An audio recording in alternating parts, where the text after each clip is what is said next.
Welcome to JH. Today we're looking at Botane Man Hair Removal Cream, the supposed holy grail for the modern, slightly too hairy gentleman.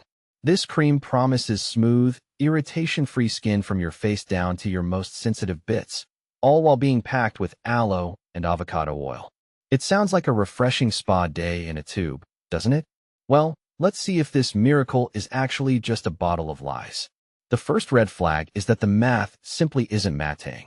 The website boasts a 4.8-star rating from nearly 5,000 reviews, but when you actually look for them, you get nothing but crickets. Apparently, those 5,000 happy customers are part of a top-secret society that isn't allowed to post on Reddit either. It's a bit hard to trust a brand when their entire fan base is literally invisible. Then we have the before and after photos, which are very impressive until you realize they were borrowed from other websites. A quick reverse image search reveals that these miraculous results belong to entirely different products. If they're faking the evidence, you have to wonder if the cream actually removes hair or just your hope for a decent purchase.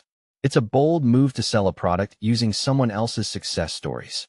Let's talk about their expert, Dr. Rachel Manos. They claim she's a top dermatologist who swears by this stuff. But the problem is she doesn't actually exist. There are no medical papers, no credentials, and no clinic. The photo they're using looks like it was generated by an AI that was told to create a trustworthy doctor on a very tight budget. Using a ghost to sell grooming products is certainly one way to keep your overhead low.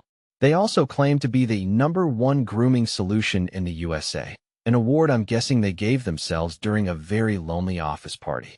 There's zero evidence of any awards or recognition to back this up. To top it off, they use every high-pressure sales tactic in the book, like buy two, get one free, and order before 11 p.m. or else. It's the digital equivalent of a guy in a trench coat selling luxury watches in a dark alleyway. In short, Botane Man is about as shady as it gets. Between the fake reviews, stolen photos, and the imaginary doctor, there's more fiction here than in a fantasy novel. When a deal feels this much like a fairy tale, it usually ends in a nightmare for your wallet. My advice: skip the suspicious cream and keep your skin and your money far away from this one. Thanks for watching.